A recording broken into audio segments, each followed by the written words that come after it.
Estamos dando início à nossa quinta e última aula da nossa disciplina Bibliologia.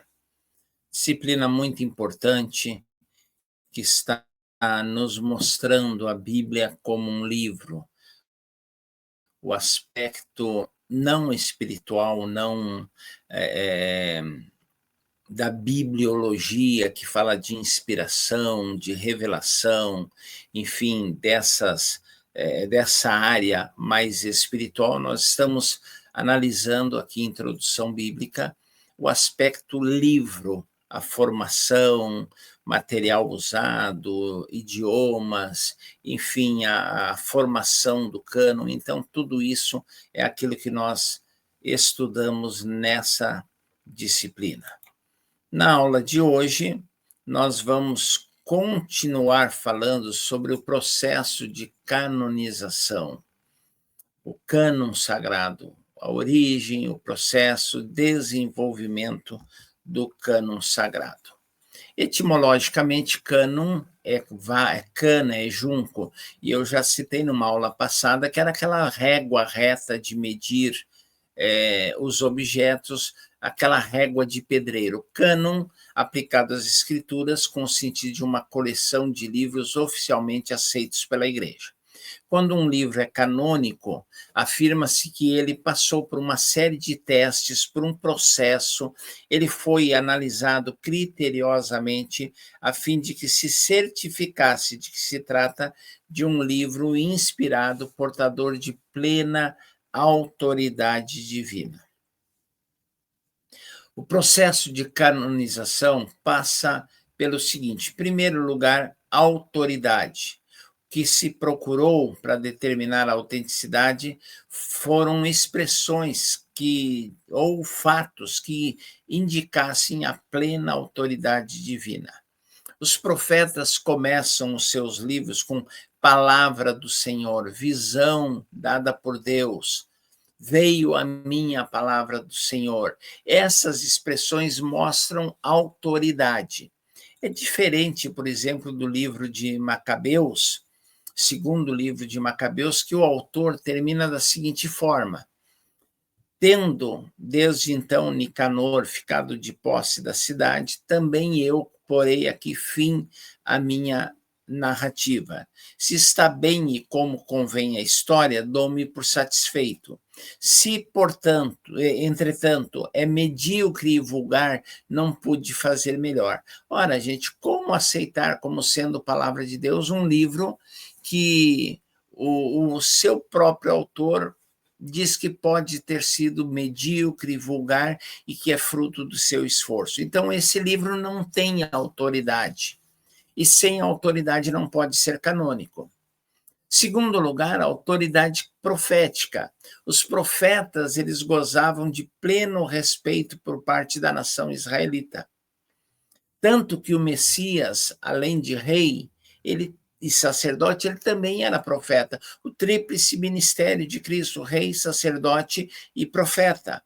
E nós encontramos aqui, então, homens de Deus, Samuel, Isaías, Jeremias, Daniel, Oséias, Joel e vários outros que reconhecidamente gozavam de aceitação e respeito como profetas de Deus. Essa autoridade, esse reconhecimento da autoridade profética, permitia que seus escritos fossem inseridos no cânon bíblico. A confiabilidade. Para ser chamado de palavra de Deus, não poderia conter desvios doutrinários, contradições históricas e coisas do gênero. Muita literatura foi produzida no período bíblico, mas muitas delas traziam histórias fantasiosas. É o acréscimo de Daniel, chamado Bel e o Dragão. São outros livros que a Bíblia traz, que contam, a Bíblia católica traz, que o Concílio de Trento inseriu no movimento chamado Contra-Reforma, 1543, 1544, inseriu na Bíblia chamando de deuterocanônico, segundo cânon, depois do cânon, algumas histórias fantasiosas, lendárias e doutrinariamente equivocadas, contradições históricas. Então, a falta de credibilidade, de confiabilidade, tirava o livro do cânon sagrado. O dinamismo, o que é o dinamismo? É a capacidade transformadora inerente ao texto. Ou seja, a leitura do texto, a leitura devocional é capaz de produzir efeitos transformadores nas vidas daqueles que tiveram contato com ele. A Bíblia transforma, a Bíblia muda, a Bíblia revoluciona a vida de quem se entrega a ela crendo que é a palavra de Deus. Então, se os livros eram capazes, tinham a capacidade, tinham o poder de, através da leitura devocional, produzir efeitos transformadores na vida das pessoas, esse livro era considerado canônico. Um quinto critério, principalmente com respeito aos livros do Novo Testamento, era a confiança que as comunidades e os líderes depositavam, era a sua aceitabilidade. A igreja de Corinto, a igreja de Tessalônica, as igrejas na Galácia, a igreja em Éfeso, a igreja em Laodiceia, a igreja essa ou aquela, recebiam aquela palavra como sendo palavra de Deus. Quanto maior a aceitação, quanto maior o número de igrejas e líderes que aceitavam aqueles escritos como sendo a palavra de Deus, maior era a sua aceitabilidade. Portanto, isso era uma evidência de que aquele livro era um livro canônico, era o que dizia ser palavra de Deus. Então, isso era levado em consideração na formação do cânon sagrado. O desenvolvimento do cânon não foi uma tarefa fácil.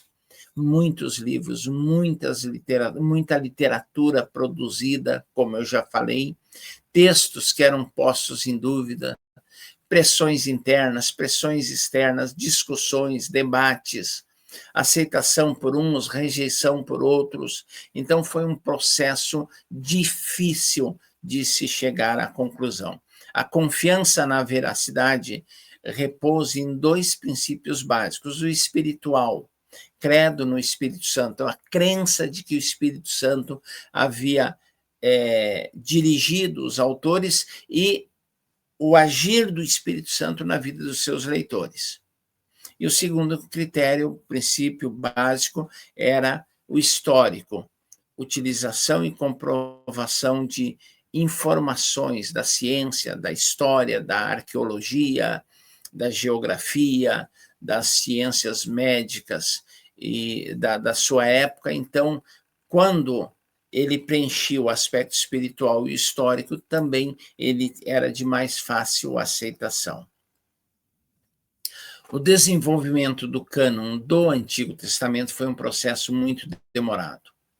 O que acontece aqui é que os autores, eles não escreveram um livro para compor a Bíblia, eles escreveram um livro que foi inspirado por Deus. Nenhum dos autores disse: vou escrever esse livro para ser inserido na Bíblia. Bíblia não existia, o cânon não havia sido formado. Eles escreveram para transmitir a mensagem de Deus. Então, isso traz uma certa dificuldade. Há uma total coesão de pensamentos, uma perfeita exatidão de processo.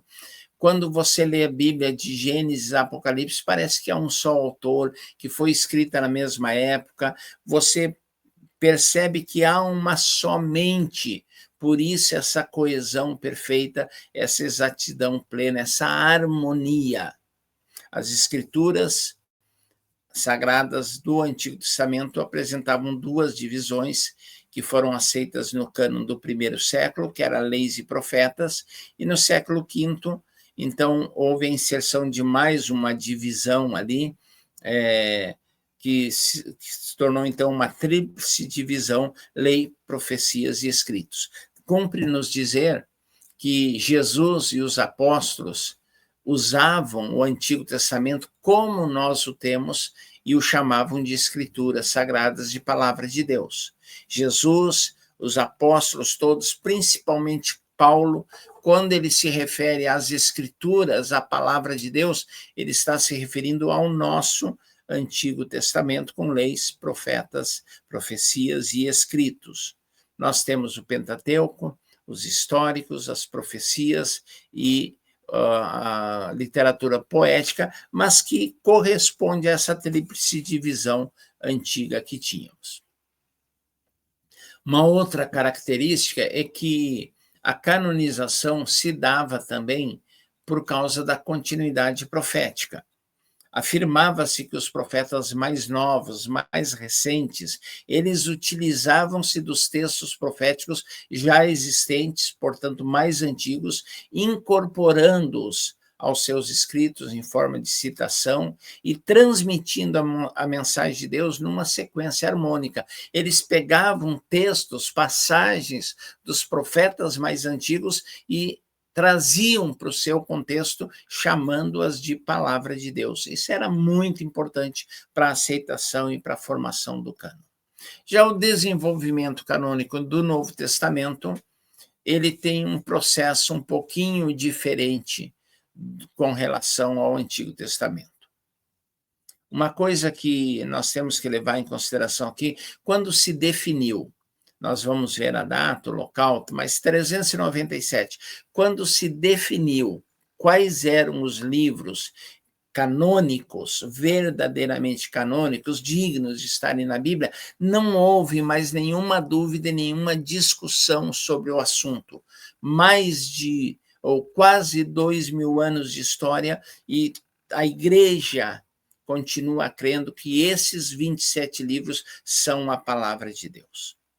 O que aconteceu no começo é que essas cartas de Paulo, as epístolas gerais, os evangelhos, começaram a ser agrupados e reproduzidos em volumes, como se fossem livros, à medida que circulavam entre as comunidades cristãs. Então, algumas comunidades tinham um volume contando tantos livros, outra contendo mais ou menos, alguns livros que estavam nos volumes de uma igreja não estavam no volume da outra, havia uma diferenciação. E essas várias coleções e a ausência de uma lista oficial dos livros aceitos como canônicos fizeram com que a elaboração de um único volume, a partir de uma lista oficial, se tornasse uma tarefa árdua, demorada, mas imprescindível, de extrema importância. Era primordial, era necessário. E uma coisa que ajudou muito foi o valor das testemunhas oculares da vida e do ministério de Cristo, que andaram com Jesus e que reconhecidamente testificaram dos acontecimentos, dos fatos envolvendo Cristo, envolvendo os apóstolos, e isso serviu para autenticar,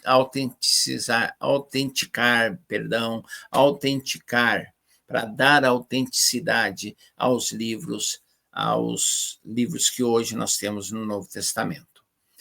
O cânon do Antigo Testamento, ele aconteceu o seu desfecho, a sua decisão final em 397, como eu citei, no Concílio de Cartago, no norte da África. Muita discussão, mas chegou-se a esses 27 livros, então de lá para cá não há mais dúvida, não há mais nenhuma dificuldade em se aceitar esses livros como sendo canônicos, como sendo a palavra de Deus. Nós entendemos que essa necessidade de um cânon era primordial. Senão, cada novo livro que surgisse, cada escrito que fosse descoberto, que se tornasse conhecido, poderia ser inserido, e aí nós teríamos uma obra gigantesca, contraditória, sem nenhuma harmonia, mas hoje nós temos 66 livros na Bíblia Sagrada. e esses 66 livros são reconhecidamente a palavra de Deus. O que está aqui, depois de muita discussão, de reconhecimento, de agir do Espírito Santo, foi nos dado, foi nos legado como sendo a palavra de Deus. A Bíblia não contém a palavra de Deus, ela é a palavra de Deus. E sendo a palavra de Deus, nós cremos, pregamos e observamos rigorosamente a palavra de Deus. Para finalizar a nossa disciplina, eu quero chamar a sua atenção para um fato. A Bíblia não tinha sua divisão em capítulos e versículos, ela era escrita de uma forma continuada, o texto era posto ali como uma carta, não tinha capítulos nem versículos. Inclusive, alguns textos mais antigos do Novo Testamento não tinha nem divisão, separação entre as palavras. Mas esse trabalho que facilita a leitura, facilita o exame, o estudo das Escrituras, essa divisão em capítulos e versículos, ela se deu em capítulos, primeiramente no século XIII, Stephen Langton, ele dividiu no século XIII a Bíblia em capítulos, facilitando assim o seu uso. O Antigo Testamento foi dividido em versículos pelo rabino Isaac Natan, em 1445, e o Novo Testamento foi dividido em versículos por Robert Estienne, entre 1548 e 1551.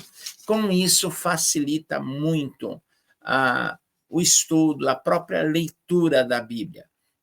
E uma última observação, aqueles títulos que tem lá na sua Bíblia, as bem-aventuranças, a parábola do filho pródigo, a multiplicação dos pães, a segunda multiplicação dos pães, Jesus anda pelas águas, aqueles títulos não fazem parte do texto original, não é sagrado, não é canônico, assim como a divisão em capítulos e versículos veio para facilitar a leitura e o estudo da Bíblia, aqueles títulos foram inseridos pelos editores com o mesmo propósito, facilitar a leitura e o estudo bíblico.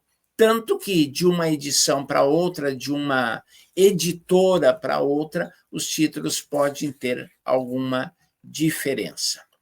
Chegamos assim ao final da nossa disciplina, chegamos ao final, a quinta e última aula de introdução bíblica. Espero que você tenha gostado, que você tenha aproveitado e aprendido bastante com essas aulas que trouxemos até você.